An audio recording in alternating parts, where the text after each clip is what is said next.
News. Thank you. The silence is broken. Mike Huckabee drops major announcement, send Maxine Waters to. It appears that President Trump isn't the main American politician with an awesome Twitter feed. The typical generalization is this: Trump, the honest and tell it like it is president, will tweet precisely what is at the forefront of his thoughts. Liberal politicians will be incensed. Conservative legislators will grudgingly concede Trump's right. Legit men will cheer. In any case, there's never been any other individual who talks as straightforwardly on Twitter as Trump does. As of not long ago. Since Mike Huckabee is quickly making up for lost time to him. Furthermore, he just recommended we send Maxine Waters to North Korea. MSN reports, former Arkansas Governor Mike Huckabee targeted both Representative Maxine Waters and North Korean leader Kim Jong-un in a tweet on Thursday. He appeared to refer to the poisoning of North Korean leader's half-brother Kim Jong-nam. South Korea's spy agency said in February it believed Kim Jong-un ordered the killing. So, our North Korea issues are straightforward. Simply have Kim converse with Waters, and he'll rapidly need to end it all.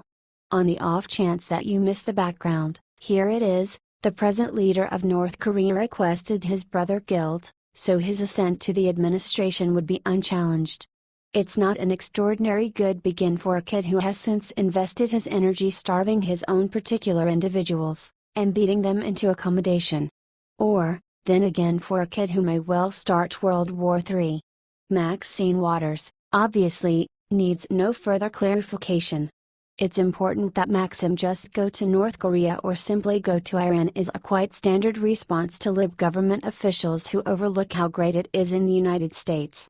Certainty is any individual who has invested energy in a genuine fascism, or a battle region, knows precisely why we should be grateful for this nation, and its leaders. It shouldn't be an unexpected that most American fighters are conservatives. They've seen what it resembles in different nations and under different leaders. Possibly Maxine will take Huckabee's piece of information, and visit a territory with a really awful initiative. At that point, she'd return, thankful for what we have here in the States. Be that as it may, I think she just likes whining more. What do you think about this? Do not hesitate and write your thoughts in the comment section below. Thank you for reading. HTM.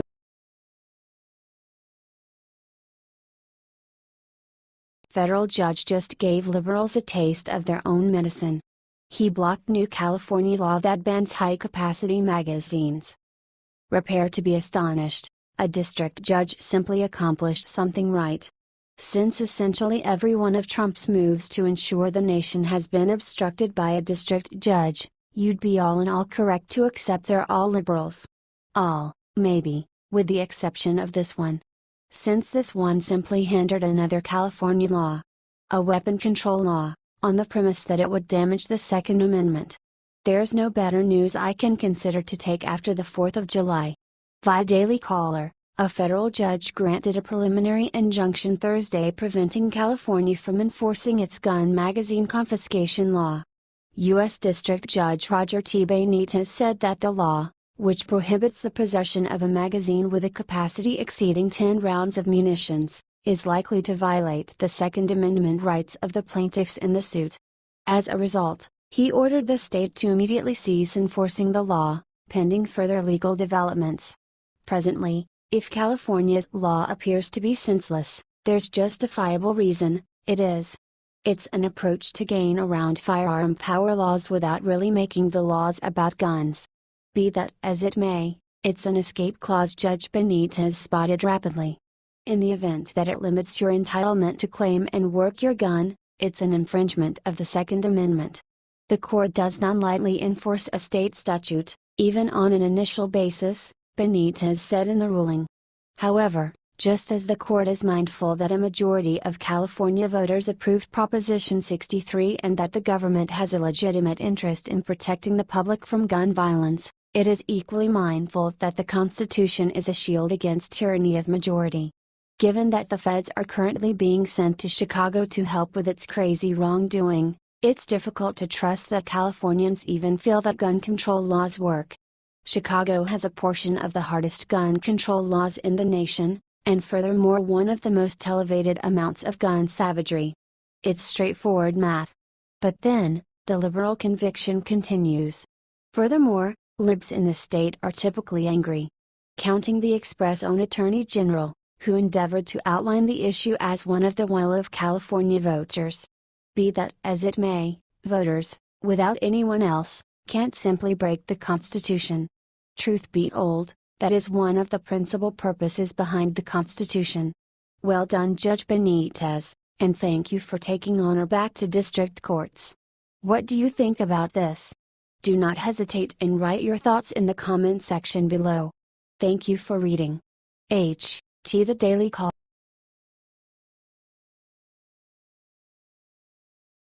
Unbelievable. You won't believe where their embezzling money led. We have discovered that Hillary had the child of a PM debilitated with an IRS audit in the event that he didn't participate by insuring her givers for a criminal investigation. Considering what we think about Hillary, that's extremely convincing. It could be trusted that we've heard the remainder of the Clintons. That they would simply blur into retirement with their evil-gotten millions or several million and allow us to sit unbothered. Not to be. They both appear to be maturing quick. Yet Hillary is as harmful as ever, and likely means to contend with Barack Obama and current office holders for control of the Democratic Party. Consequently, we can expect significantly more defilement from a lady whose profession has been devoured by it. The Daily Caller reports that Hillary Clinton's Department of State aides threatened a South Asian prime minister's son with an IRS audit in an attempt to stop a Bangladesh government investigation of a close friend and donor of Clinton's. What makes this kind of wrongdoing much more terrible is that in conferring it, she spreads her corruption to different countries, and turns U.S. offices Americans should trust into instruments of debasement. Maybe one reason Mrs. Clinton shows such regard to Muslim associations is on the grounds that they pipe cash to her. It's surely not on moral grounds. A Bangladeshi government commission investigated several charges of financial mismanagement at Grameen Bank, beginning in May 2012. Muhammad Yunus, a major Clinton Foundation donor, served as managing director of the bank. Since this Yunus individual was a major benefactor to the Clinton Foundation, he delighted in unique benefits. How about we do not think little of Hillary? That may be the primary known example, yet don't wager that it was just a single. Sajib Waisd Joy, son of Bangladesh Prime Minister Sheikh Hasina and permanent U.S. resident, recalled the account of the threatened IRS audit to the DCNF. The allegations mark the first known instance in the U.S. that the Clintons' Department of State used IRS power to intimidate a close relative of a friendly nation's head of state in the name of a Clinton Foundation donor. On the off chance that Waisd did, without a doubt, discover this mind-boggling, at that point he is obviously an inadequately educated person. Wake up, sir, and focus. This is Hillary Clinton. What might be mind-boggling is whether she had not made that move. What do you think about this? Do not hesitate and write your thoughts in the comment section below. Thank you for reading. H.T. RightWing.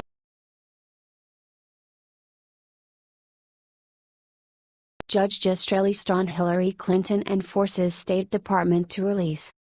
The entire thing is awfully offensive. We have been subjected to many years of Clinton scandals and allegations of corruption. Therefore, an extremely typical response is encountered what has been called Clinton fatigue. Its side effects incorporate musings of not again at whatever point one of them turns up on TV.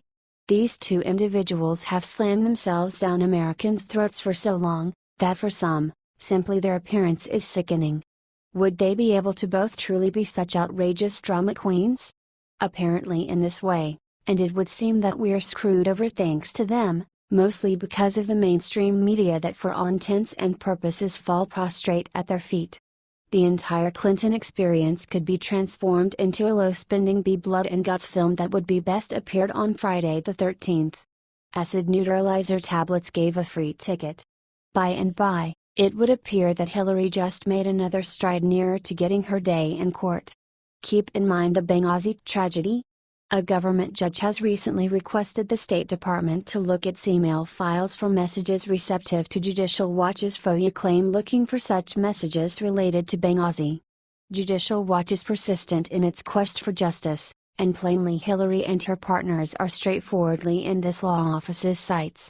Judicial Watch announced that on August 8, 2017, D.C. District Court Judge Amit P. Mehta ordered the State Department to search for state.gov email accounts of Huma Abedin, Cheryl Mills and Jacob Sullivan, former aides of Hillary Clinton during her tenure as Secretary of State.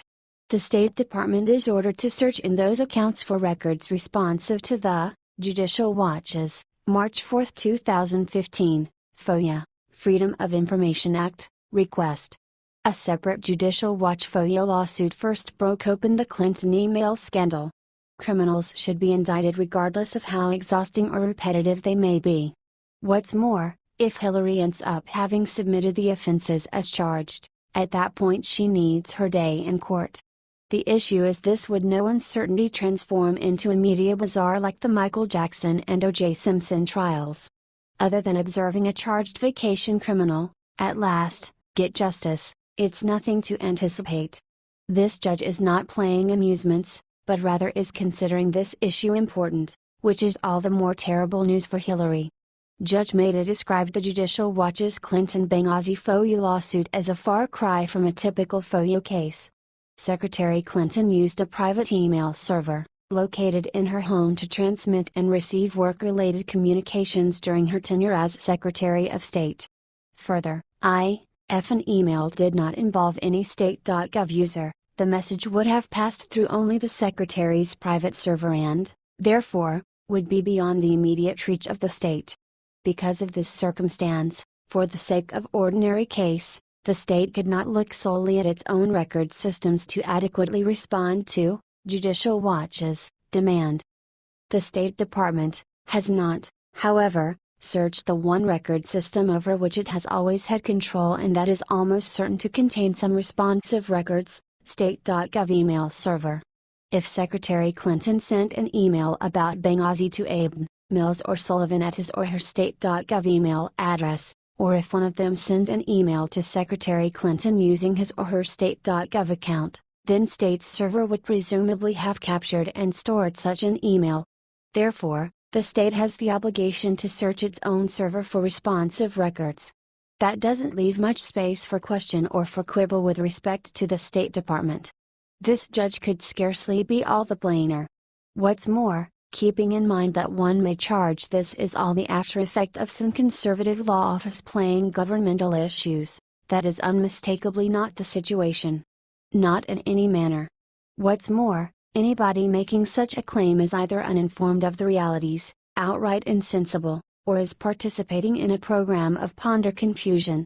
Simply observe this major court ruling can finally result in more answers about the Benghazi scandal, and Hillary Clinton's involvement in it, as we approach the 5th anniversary of the attack, said Judicial Watch President Tom Fitton. It is remarkable that we had to fight both the Obama and Trump administrations to break through the State Department's Benghazi stone wall. Why are Secretary Tillerson and Attorney General Sessions wasting taxpayer dollars protecting Hillary Clinton and the Obama administration? Such a great amount of the possibility that Judicial Watch just starts prosecution against those on the left. Such a proposal is crazy. Judicial Watch asked the federal court to compel the Trump State Department to undertake a thorough search of all emails of former Secretary of State Hillary Clinton regarding the terrorist attack on Benghazi, including those of Clinton's closest advisors. Judicial Watch also specifically asked the court to compel the agency to produce all records of communications between Clinton and top aide Jake Sullivan regarding the appearance of Ambassador Susan Rice on NBC's Meet the Press Sunday after the 2012 Benghazi massacre. Thinking back finished Hillary's tenure as Secretary of State, and what we learned amid that terrible period, as well as in the time resulting to it. One's contemplations are attracted to a case that was attempted in 1931 where the litigant put on an air demonstrating he thought he was too huge to be brought to justice. He supposedly sat in the litigant's seat acting presumptuous, apparently lighthearted as the case continued. At that point what was occurring occurred to him. He was not going to beat the rap, and his presumptuous state of mind turned to rage. What's more, with that, Al Capone was condemned to 11 years in federal prison. Hillary has a demeanor of arrogance and showcases a disposition that demonstrates she conceives that notwithstanding addressing inquiries of her uprightness is underneath her. Obviously, she has not been prosecuted, not to mention sentenced to anything. However, be that as it may, similar to Mr. Capone, her chance may come. The main inquiry is whether the genuine story will be superior to the unavoidable film. What do you think about this? Do not hesitate and write your thoughts in the comment section below. Thank you for reading. H.T. Judicial Watch, Fox.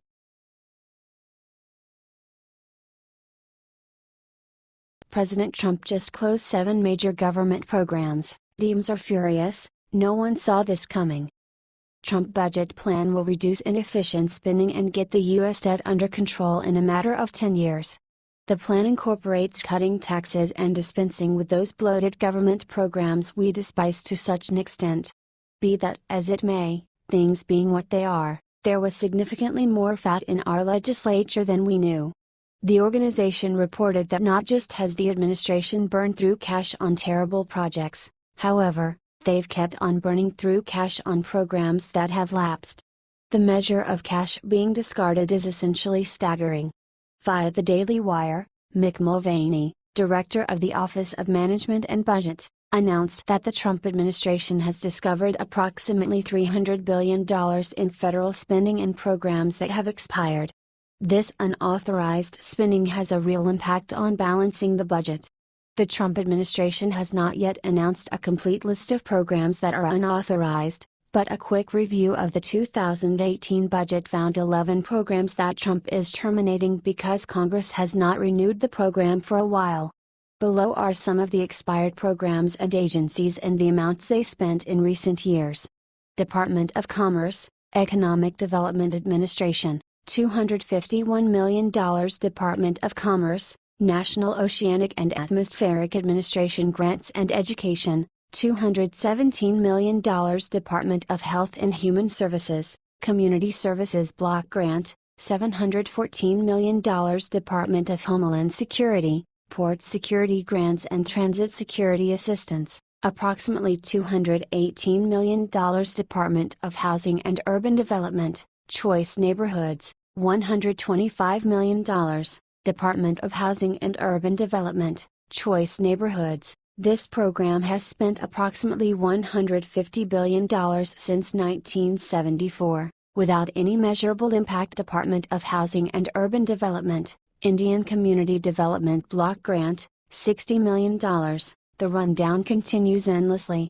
These projects have lapsed, with Congress declining to restore them. However, money was all the while streaming into them, with everybody looking the other way. Large portions of these projects have not been demonstrated to try and be successful. In any case, your cash would finance them, in any case. That is the way our administration's been working for a considerable length of time. Zero responsibility. Zero outcomes. Maybe now, with a genuine leader in the White House, this sort of bloated spending will be conveyed to an end. What do you think about this? Do not hesitate and write your thoughts in the comment section below. Thank you for reading. H.T. Patriot Journal.